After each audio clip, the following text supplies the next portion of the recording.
All right, running a little bit late tonight. A few technical difficulties. And if you're going to do a video program, you got to make sure and have your camera with you. Somebody had to run home and get the camera. Then we've had a few technical difficulties. But I'll tell you what, big thanks to Mike Hill, Hill Job Graphics. Supplied us with some refreshment for after the show tonight, a couple of T-shirts, some of the work that he does over there. Had to send Dave by because you, my co-host, won't answer your phone. What a cell phone that nobody answers. What good is that? Yeah. Well, you know, when you don't charge the battery, you can't talk on your phone. How's that? Okay, so I got the video guy coming without a camera, and I got my co-host coming whenever he decides to show up because I can't get a hold of him. David, thanks for going by and getting the refreshments. Hey, from we Mike. all got her. We got her done, though. We're going. We're going now. Finally, a little late tonight, but you know what? We're here. This is where I live, so I can just go and go to bed whenever we're done. It doesn't matter to me. You guys got to drive home. Sorry about your luck. But finally, first time. You know, Bobby's got some results tonight. He's wait a minute. We'll stop here first. Our guest tonight is Jeff Olson. Jeff's with Speedline Racing Products. Plus, he also drives his own race car. Lots of stuff to talk about tonight with Jeff. Thanks for coming down, Jeff. We greatly appreciate it. And Bobby's got some results. I had things come up. Didn't make it to the Chili Bowl this year, but you can. Yeah. I can guarantee you it is on my calendar already, and I'm already putting some funds aside for that trip next year. I am not going to get caught not going this next year. That's that's getting to be an amazing deal. I mean, they had a record number of cars this year. 316 entries came in the place. Come Saturday for the features, they started with the N feature. And ran in 2 ends or 1 end? 2 ends. 2 ends. They start with 2 ends. 2 ends and then folks. backwards through the alphabet all the way up to the A. So if you make and what was the procedure? Did you have to win to go on? They started out taking 4, I think, transferring 4 cars out of each. And I think when you get up to like the D feature, I think they start taking 6 then. So, folks, that's 2 N's. So, if you know your alphabet, that's N's and then M's. And I'm not going to go the rest of the way. I can say it forward, but I'm not going to say it backwards. So. Yeah, I hear you. I couldn't. That's either. a whole lot of. What time? Does the last race still have to start before midnight? Well, actually, it was live on MAV TV, so they were pretty much staying right on schedule. You have any idea what time the last? It started at 11 in the morning. I know that with the end well, features, and then went all day long until. Once they get up to the C features, they have an opening ceremony where they bring out all the drivers and throw the Frisbees and do all that. And that might have been when the TV programming started with the C's. Then 2 C's. 2 C's, 2 B's, and then the A feature. And the A feature. Yep, 55 laps. On Tuesday night, Kyle Larson picked up the qualifying feature there. And on Wednesday, Rico Abreu, I don't know how to say that. Yeah. On Thursday night, Jerry Coons Jr. On Friday night was Brian Clausen. And then they redrew for the starting positions in the winners' starting position in the front row, and ended up being Brian Clausen and Jerry Coons Jr. on the front row, and Kyle Larson and Rico were on the second row. And when they took off, Clausen got in the lead and got pretty much checked out. I mean, he was all in the mail. He was fast. And Rico ran him down, and he, like he was telling, he said he was following Clausen and didn't really know if Clausen was showing him everything he had or not, but he had one opportunity to pass him going into one, and he kind of slid him and took off, and then he drove away from Clausen after that. And about halfway through the race, Kevin Swindell ended up spinning out and causing yellow and ended up going to the back. Well, he came from the back and ended up running second. Kevin all the way to the back. Kevin was fast, and anytime you go to the Chili Bowl, you're going to see the Swindells run up front. Oh yeah. Yeah. And these are special cars just for this race. Don't race them anywhere else, anytime else. This is just for the Chili Bowl that these things are built. There's quite a few of the guys, I think, that just have a Chili Bowl car. A Chili Bowl car. Yep. Little lighter, little rules that don't apply. And you looked in Rico's car, and he's got all kinds of stuff in there. So, it's amazing, the adjustable shocks and everything they got in them little cars. That they're pretty little sophisticated little machines. But anyway, Rico ended up picking up the win. Kevin Swindell was second. Damian Gardner was third.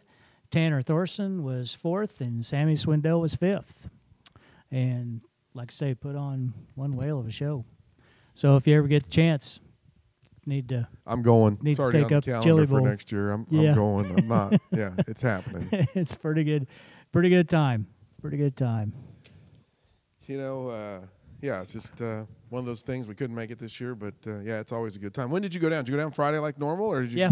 Yeah, we went Friday Friday. morning. Yeah, well, actually, we didn't. We got there a little late. One of our passengers had an engagement that he had to attend, and so we got a late start. But Okay. got there for the features, and then seen everything. on Friday night Sunday. festivities. Where'd you guys go? We Can't say it here. we went to IHOP and Hard Rock Casino. Okay. Okay.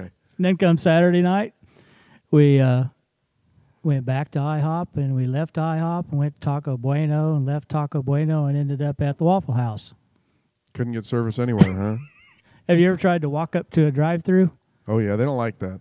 They won't serve you. No. They told us we had to be in a car. So Brian suggested we call a taxi.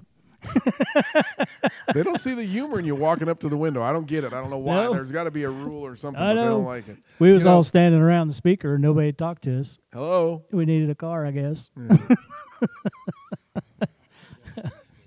Do you? I know a place that'll let you come up Really? if you're racing, Okay. but you got to take your steering wheel out of the race car. Oh, Then you're okay. There you go. So once you have the steering wheel, you can go through the drive-through. sweet. So, Okay, we'll where's have to this remember at? that. It's in Missouri. Oh, okay. Don't worry about it now. We're done past Missouri. You know, and before we go any further, hang on, Jeff and Bobby. You know, we did. We lost Lonnie Smith. Yeah. Yeah, we need to know. talk about that. Great guy, just a hard racer and a great guy. You know, I raced for Lonnie in the Torah thing, and lots of stories I could tell, but just a great guy. And we have the shop dog out here with us tonight, folks. Sorry about that. But yeah, Lonnie Smith passed away. Godspeed to Lonnie, and God bless the Smith family. Yep. And you know, we probably should have mentioned, not on last week's show too, Richard Fairchild Yeah. passed away here month and a half ago or so. yeah. Yep. So yeah, it's kind of sad we're losing some of the racers, but Yep.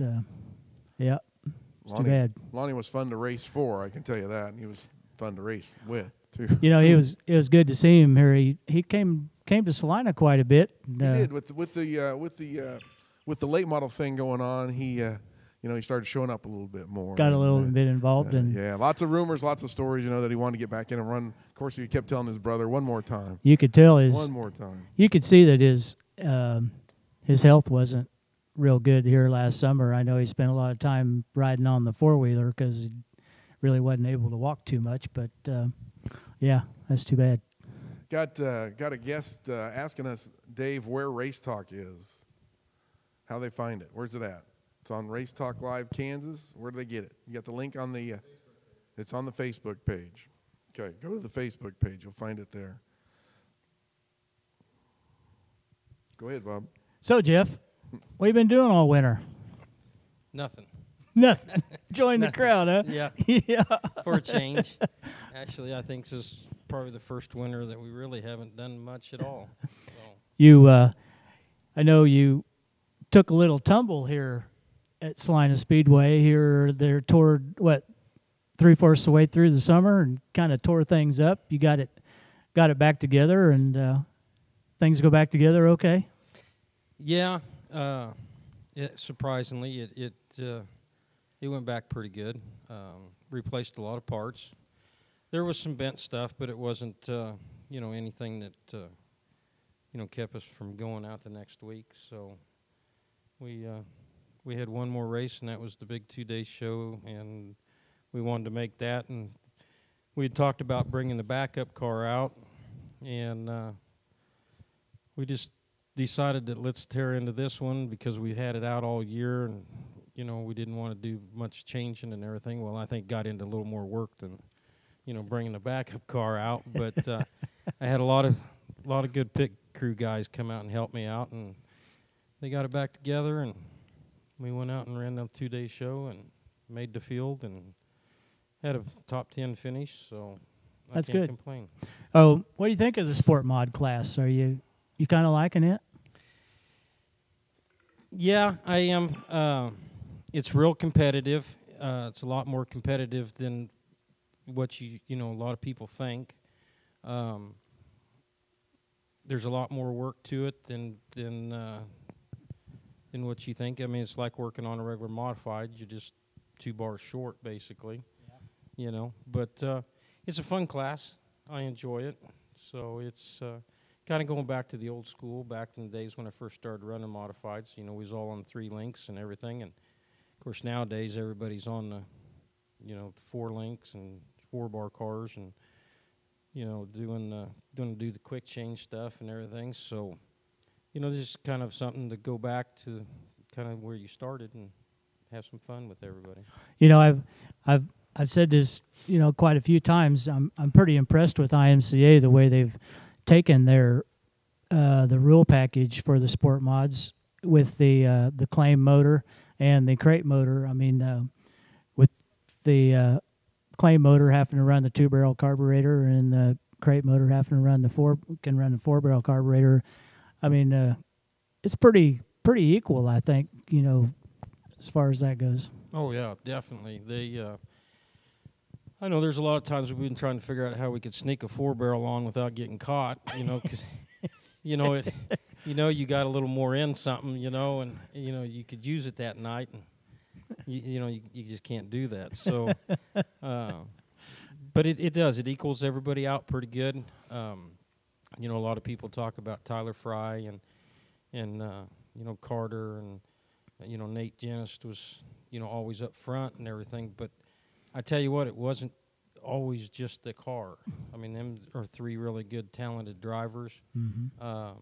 They've been with the class for a while. They know the cars real well, and that's what it takes. They spend the time in the shop, which is something I've always preached as far as that goes. And I take my hats off to them. But I ain't gonna, that's not saying that the rest of the field isn't talented. I feel that if 15 cars or 20 cars or 25 cars show up that night, you got 15, 20, or 25 drivers can win that A feature that night.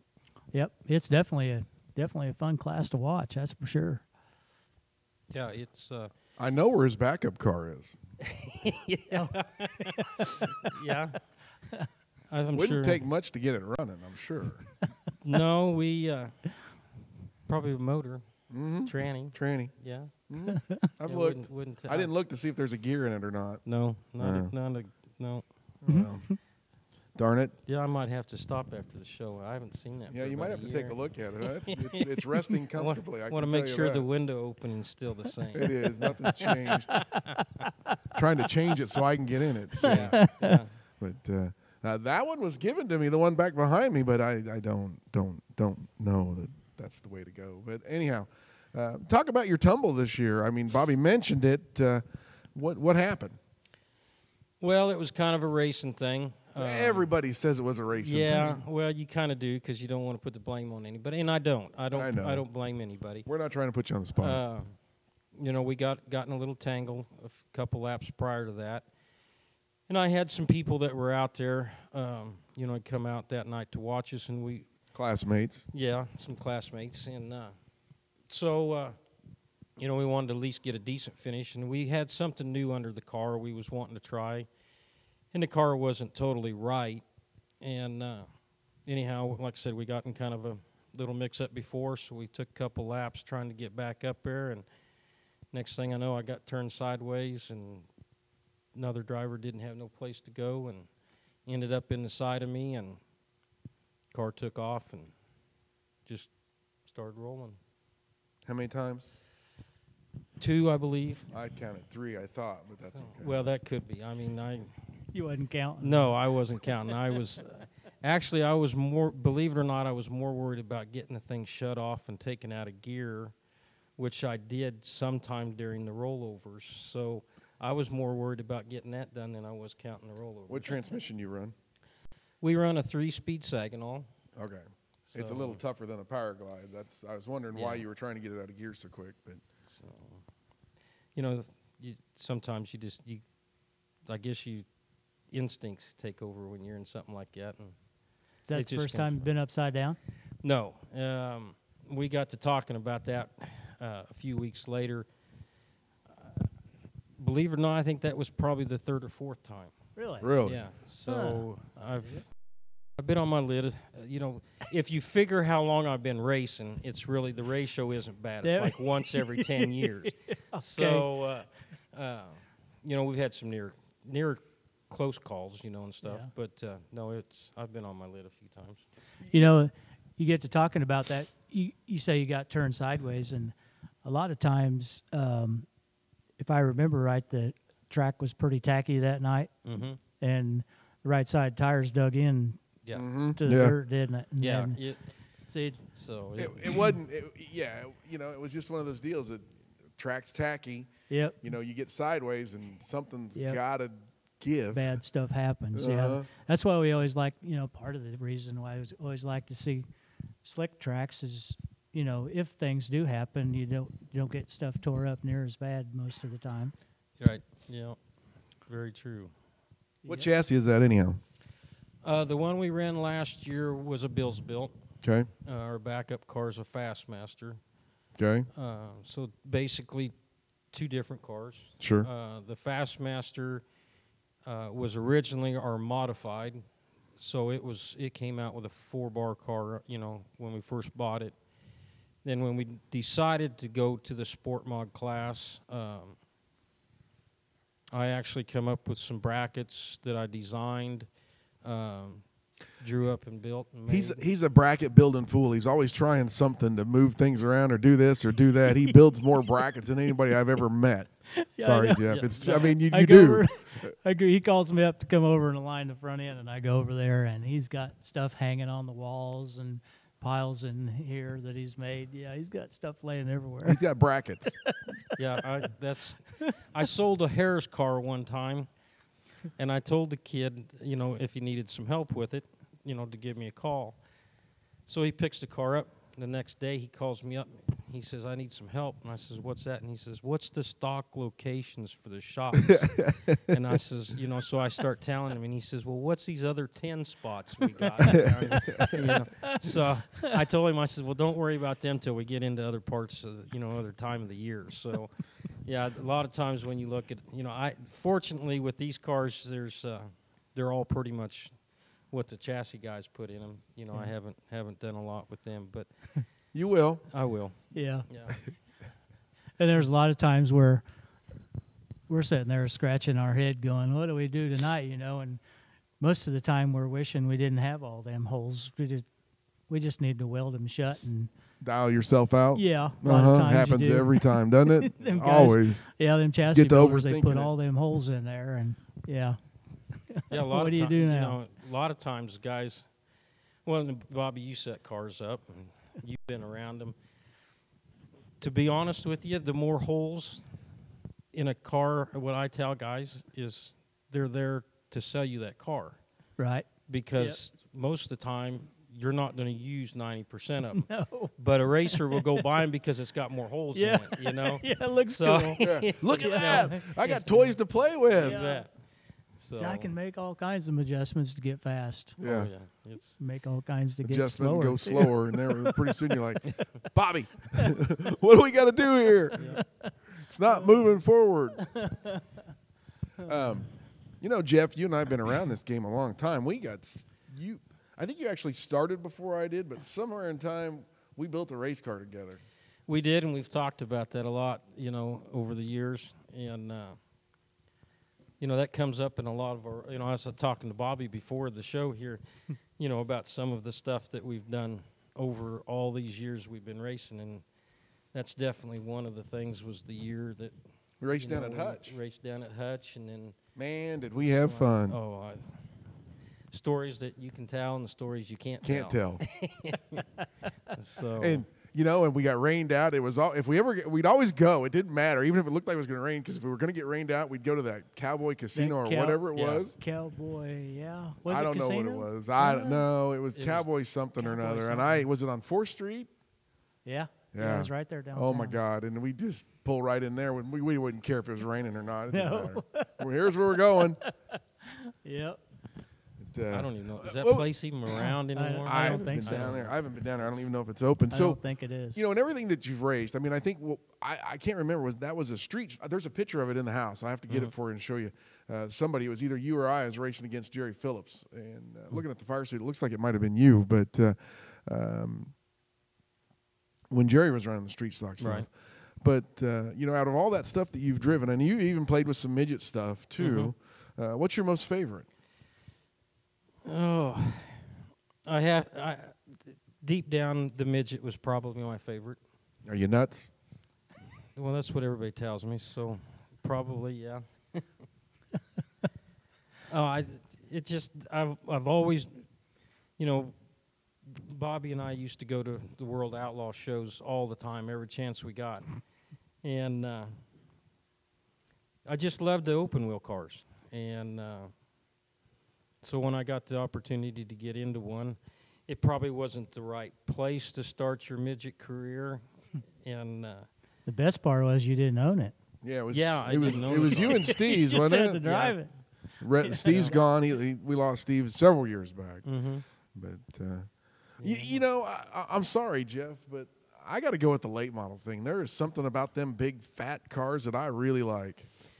It's funny because over the years, like I said, we used to go to every kind of World Outlaw show around. I mean, God, it was probably as long as it was 500 miles radius, I think we went to them because we was gone all the time. But today, I haven't gone to very many, but I have to agree I like the late models. I did an exhibition race for Mark Brown one time out in Colby. I got a chance to drive his late model that night, and I really liked it. And that's really the only time I ever really drove one. Sure. And of course, they've changed now since then. But we've talked about this, about selling the sport mods, doing the crate late model thing. Sure. I did talk to a couple people about, maybe driving one for them. Nothing ever really, came about on it or anything. Right.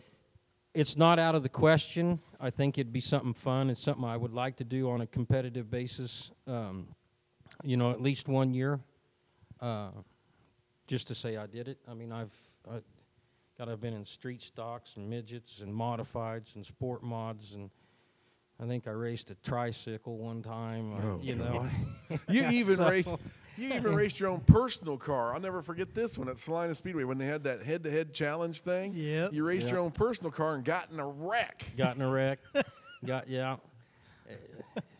that street car got crashed on the racetrack. How does that happen? Well, that was actually another guy's fault. Oh, I can okay. blame that one. Yeah. I can blame that one. That one That wasn't a racing deal. That was definitely That was not a actually racing after deal. the race, too. It wasn't was. I had beat him. And, It was after the checkered flag. You guys went into turn 1 and 2, and Yeah, he just didn't turn. I guess he thought we were street racing, and you don't turn on street racing. And we got to the corner, and he didn't turn. How do you How'd- explain that how'd- to the insurance company? how'd you explain it to your dad? He was there. So it wasn't Dad I had to explain it to, it was Mom. And so we kind of was one of them deals that you just don't explain it. You just let her yell at you. So, but I had done that a few times with some other people's cars down at Wichita, and when Salina decided to have it, I thought, well, let's do my Camaros. So we so it wasn't quite as bad as what it looked. It was only about $800 to fix it. So, today's money, that's probably quite a bit. That was $800 back like 20 years ago. Yeah. So it was. But I think that's why I don't build street cars, so that I won't race them on dirt tracks. Yeah, probably a good idea. I think we ought to bring that up, Tommy. Maybe he'll get that going again.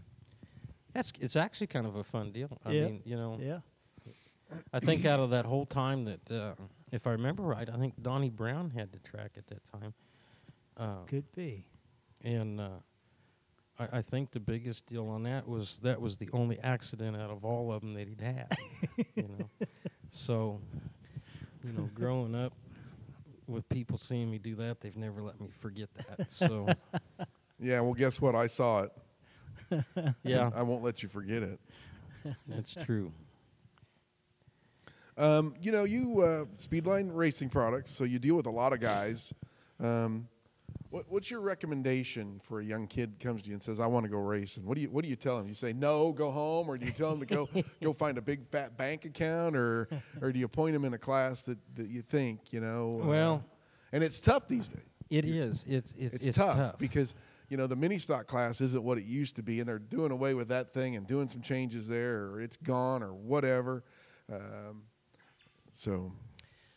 You know, basically, I ask them first off if that's something they really want to do. You know, if they're still in school, in high school, of course, you know, you always want to make sure the parents are involved. But, you know, a young kid that's out, you know, he's got a job and everything, he comes and he says, look, you know, we want to go racing and everything. I try to get them to start, you know, small. Whether it be a front-wheel drive car or whether it be, you know, a mini stock. I think that I want them to spend as least amount of money as they can to make sure that's what they want to do. You know, in that hobby stock class, you know, I always thought that'd be a good starter class. You're freezing too, by the way. I'm sorry, you're shaking.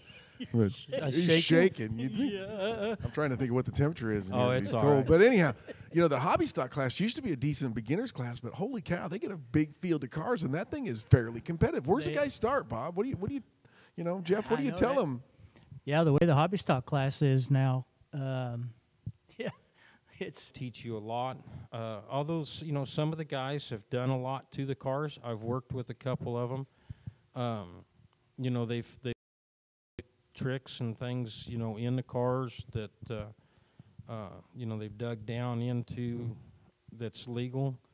And, you know, it's helped the cars handle and stuff. So, you know, they've started tinkering with them a little bit. I mean, it's like any other class. I mean, when the mini stocks first came out, it was basically just a stock Pinto or Mazda or something of that sort, you know, and there wasn't a whole lot you could do to it. And the next thing you know, they were, you know, just flying. Yeah. You know, I mean, it was unreal. And that class has got to be the hardest class to tech that there is. You know, if you go to the front wheel drive car, because you got a VIN number, you got an onboard computer, and you know, more. and there's so many things they can change, you know, and that they're not supposed to change, that they can change, that's hard to find. You know, they're not real racing parts. Right. You know, if you're teching a modified or sport mod or a hobby stock, you can tell because you know it's supposed to be there. With these things, you don't even have any baseline for what's supposed to be there. That's what I think Dave Brin and us have talked about, them guys trying to tech the front-wheel drive cars up at Boone. Yeah, that's got to be the hat. They have to hire a special tech guy to come in and, you know, that knows nothing but, you know, front-wheel drive cars to go through all that. With that being said, and since he brought up Boone, you ever raced there? No. We've talked about going up there a couple times. There's just, to believe it or not, and a lot of people probably think I'm crazy, I really don't have any desire to go up there. There's other races that I would rather run than go to Boone. Really? I mean, I would. Is it too? It's a good 6-hour trip. Six-hour trip. It's ways away. Yeah. Yeah. So where would you rather go? Yeah, I enjoyed running, and we went back to the Lucas Oil Race track a few years ago, and I really liked running there. The track was phenomenal. Wheatland, Missouri. Is that what you? Which racetrack? Yeah, it's over in Wheatland. Yeah. You know, but it's not really the race or the racetrack. It's just, you know, there's other places I'd like to go. I'd like to go down to West Plains, Missouri, and race. There's a couple places in Oklahoma, down in Muskogee. I wouldn't mind running down there. You know, and like I said, it's not the race or the competition or the track or anything of that. It's, you know, I'd rather take my money and go run, say, 2 or 3 out-of-state races somewhere than go to just one. Sure. Okay, that's understandable. That's, you know, there's a lot of people that go up there not just to race, but I mean they make it a vacation. Is what they do. I mean they go and spend the whole week there and watch nothing but racing. Yeah. So, I think it'd be a mean, great time. I mean, yeah. I'd love to do that. I'd love to go back there and you know, I'd say go back and watch. And I know the first day I'd be there, I'd be wondering why I didn't bring the car. Yeah, you know? you would. But you know, one of these days I'm going to go back there, whether it be just for the features or, you know, for a few days or the whole week or whatever. I mean, I want to go. The rumor's been tossed around about that now for quite a few years. Mm-hmm. And, of course, they did away with the state fair races. Right. And That's what they said. They feel like it doesn't get used as much as it should, and so No. That's a shame. Yep. 'Cause, they do away with it. I know that, you know, we've all 3 of us have been down there many times. Oh yeah. Oh, You yeah. know, I mean, Yeah. I hate to see it go away, but they're not using it like they I used know. to. Sea Ray tried to run it there, once a month or something? Didn't he Yeah. have Mhm. a series going on or something over there? yeah, And a couple years ago. but yeah, that thing Now, that didn't work here's out. kind of a trivia thing about that track. Okay. What you know, I asked this the other day to a big sprint car buff guy, and I told him, I says, "Who's the most famous race driver to ever run at the Kansas State Fairgrounds?" The sprint car guy. A sprint car. And I saw him there. I actually had the pleasure of actually seeing him, and he ran a super modified that day. And there's been a lot of big name guys down there. I mean, and I'm not counting Sammy Swindell or Steve Kinzer. We're going way back. You're gonna have to give me another hint. He wore a cowboy hat. AJ Foyt. No. No, Not Petty? not Petty. Huh, wore a Cow- cowboy hat. He drove for Bill Smith from Speedway Motors. Oh, Jan Opperman. Jan Opperman. Oh, okay. He raced at the He raced fairgrounds it, here? yes. And at the time, I really, you know, Jan was kind of one of my big heroes. Yeah. He was a guy, and that's kind of where I got my philosophy about not running for points. I like the true outlaw guys that I seen when I was a kid. And that day that I seen him, and I got to actually go up and meet him, I really didn't realize how big he was, you know. And when I finally started racing, I always remembered that. And, of course, by then, you know, everybody talked about Jan Opperman when Yeah. they were around sprint cars. Yeah. And that's kind of what I just kind of based, you know, my philosophy on was, you know, the heck with points. It's where you want to run for the money, and don't worry about anything else. So that was kind of my childhood hero, Huh. and I actually got to see him, and that was a big thing for me. Oh, be darned. That's cool. That's cool. And we've seen a lot of big names, you Yeah. know, over the years. So, Yeah. but yeah, that was a neat thing for me. Oh. So what's your plans for this year? Well, right now, we really don't really know for sure. The way we've been looking at it, I think we're going to kind of scale back. We've had some, you know, personal things happen that's taken up a lot of our winter time. Kind of makes you rethink stuff a little bit. We're going to be around the racetrack. We know that. We are going to race. We want to do a little traveling, I think. There's a couple racetracks that's been asking me now for the last couple of years why I haven't been out there to race for them, and you know, and I think that maybe we might, you know, take off and just do kind of a limited deal and catch a couple racetracks out of town that we haven't been to, and maybe just have a little fun, relaxation this year. There you go. I say that Nothing now. wrong with but that. No, but I mean, I usually say that every year about this time, and we end up getting roped into running every week. So How close to being ready is the car? which one? It's we have one that about 2 days and we'd be done ready. That's okay. Yeah. So the And other the ones, other one. the other one, if I work hard enough at it, we got about a month's worth of work in it. And then there's the backup. Well, yeah, the backups, which is that'd take about 2 days. Okay. So we have. Which one you gonna bring out first? I don't know yet. We've been working on a backup motor that I got. We've been talking about making. It's It been has relatively Been cold. gold, hasn't Yeah. it? Yep. Not liking that at all. I used to cold. I used to think that when I retire I'd go north, but I'm rethinking that Not decision. me. Yeah. Not me. You're This crazy. winter was cold. And he called me crazy. Yeah. I'm serious. I always wanted to go further north. I wanted to go to Montana. I did, or Wisconsin, but after Brr. this winter, I don't think so. No, I think the older you get, the winters get harder. And you just don't. It's like after we rolled over, everybody's asking, are you okay? You okay? And I mean, I was fine. I think everybody else was more worried about it than I was, and I made the comment the next day that I was a little sore, and of course it kind of got blown out of proportion, and next thing I know, I was like, well, everybody had me all walking on crutches and everything like that.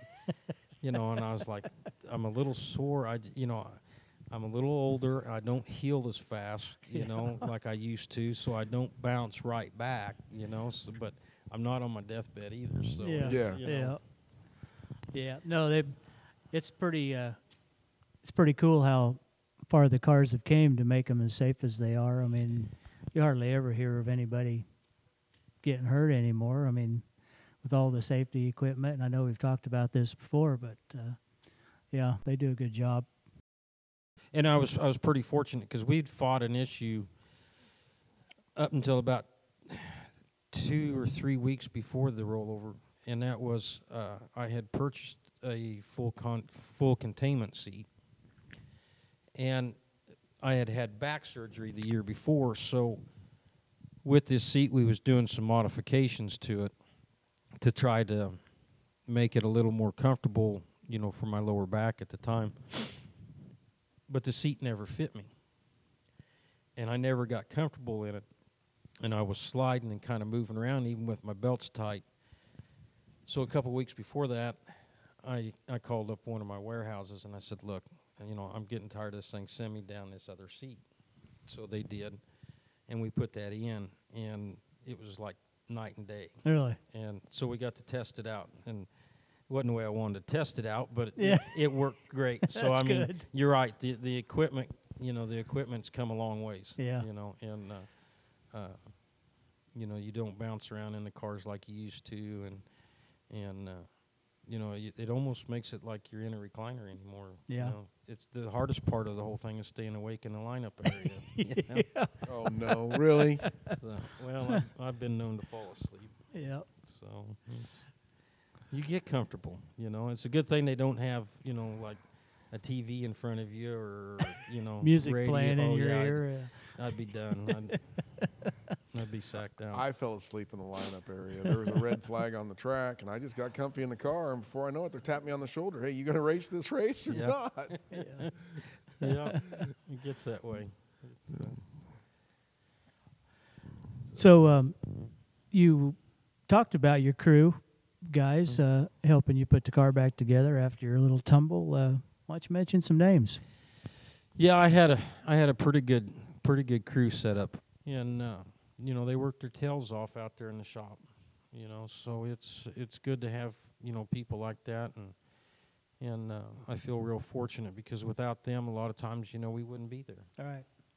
Yep. And it's no fun. One guy in a shop working on it, it's no fun. If you get a couple guys together, it becomes Sure. more fun. Your family gets involved.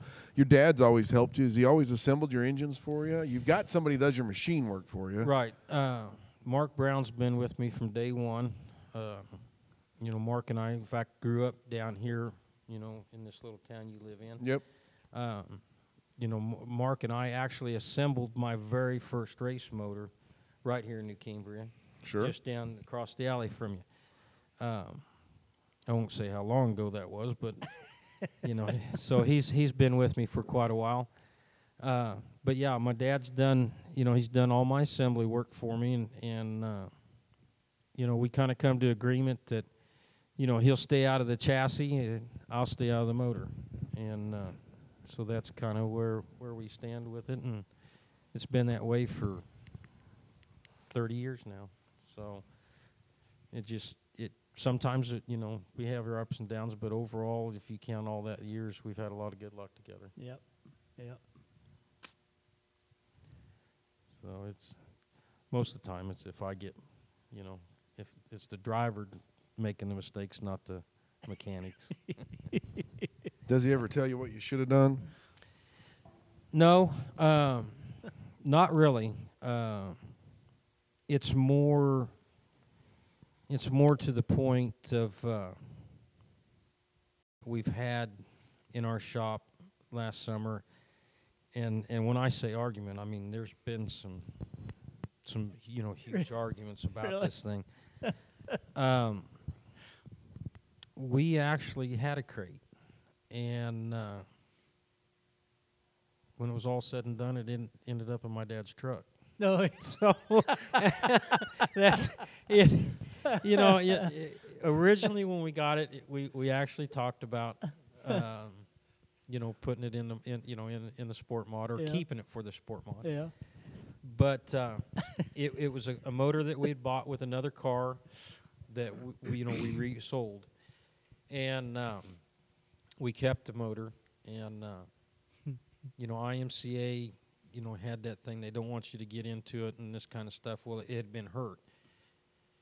But we think that, or thought that, it was something we could go back with stock parts. And, IMCA, sometimes if it's a new crate, they'll let you go in, and put, like, say, stock piston back in it or something of that sort, Yeah. Yeah. Well, when we ended up taking the head off of it, it was 6 pistons, not one. And then it turned out to be the block was hurt a little more than normal. It was going to be more Yeah. expensive. So Yeah. it ended up going to. It was either spend the money and buy an actual crate, which we'd already had, 2, shop built motors. Yeah. So we couldn't see buying a crate as a third motor, and having to buy the carburetor and all that to go along Right. with it. Right. So it was more beneficial to put it in a pickup truck than it was to worry about it. So that's That's where it's at. kind of where it's at. It's one of them things. I don't know if we'll ever go to a crate. I doubt it. Yeah. It's I like them. I've raced them. I got a chance to drive one. You got to set the car up a little different, and you got to drive them a little different. Mm-hmm. But I think they have their place and their time, in there, and I've been a big supporter of this. I've said many a times that if you're going to curve, and I know I'll be disagreed with and everything, but What'd you look at me for? well, because I think you'll agree with me. Okay, all right. And I don't know if Bobby might too, but I've said that if you're going to curve the cost of racing, the first place you need to do is put everybody equal in the motor area. And then your next step would be the tires. Well, IMCA's done it with the tires. Mm-hmm. They've made us fairly equal by using 2 motors, so they've done a good job of that. But I still honestly believe that if you're going to make a Ford... There's a lot of nights with the crate. You get in a heat race that's tacky and, wide open. You're hitting your chip halfway down the straightaway. Well, Right. If you had quick change, a few minutes, you'd be able to fix that Exactly. and then switch it back. So yeah, Yeah, it'll be interesting. Is the B6 team going to a quick change? No. Nope. You're gonna still lift them heavy gears this year, huh? Yeah. Well, we don't ever change, so. they don't ever go nowhere. So what's why? Okay. Yeah. I mean, I could change it once a year to go to Boone. Yeah, that'd be all right. Well, you know, and if you've got a good setup, you know, usually the gear you're going to use it, you know, 85-90% of the time. Yeah. Anyhow. Yep. So, you know, I think with the advantage is going to be for the guys that travel. Yeah. And yeah, you'll see some guys playing with it early in the year, but I think once you're going to start seeing is guys are going to stick with, you know, They'll one. find something. And, Yeah, and stay with it. And you might see a lot of guys changing it because they think they need to when they really don't. But, I mean, you know, I think your biggest advantage will be for the guys traveling. Yeah. You know? Yeah. So. And they are a little pricey. I mean, Mhm. to switch over, it'd be a little expensive. Oh, Yeah. Yeah, I think you're right. Yep. You know. So I don't know. You know of anybody in the area that's switching over? I haven't talked to him, but I'm pretty sure that the Extreme Boys will probably have yeah, they'll have one. quick changes in their Well, cars. they had them in and, their other cars. Didn't in the USMTS. cars. Yeah. So they've had their hands on them anyhow. Yeah. But the people at Walkeny that got a new car, they've kept a 9-inch in it. Yeah, I don't know of anybody yet that's got one. I talked to one guy out of Hutchison that he bought a used one. Actually, bought 2 used ones. Okay. You know, so I mean that's the only guy that so far that I've seen him in the cars, but Yeah. you know, no local people. I'm excited about. Going to have some word out the next time we have a show about what Dave's got going on. Really appreciate him coming by and helping us out here. Bobby Potts, the co-host. Jeff Olson, the guest tonight. I'm Bill Gritton. I'm saying so long. We'll see you in 2 weeks right here in Race Talk Live Shop Talk right here in beautiful New Cambria, Kansas.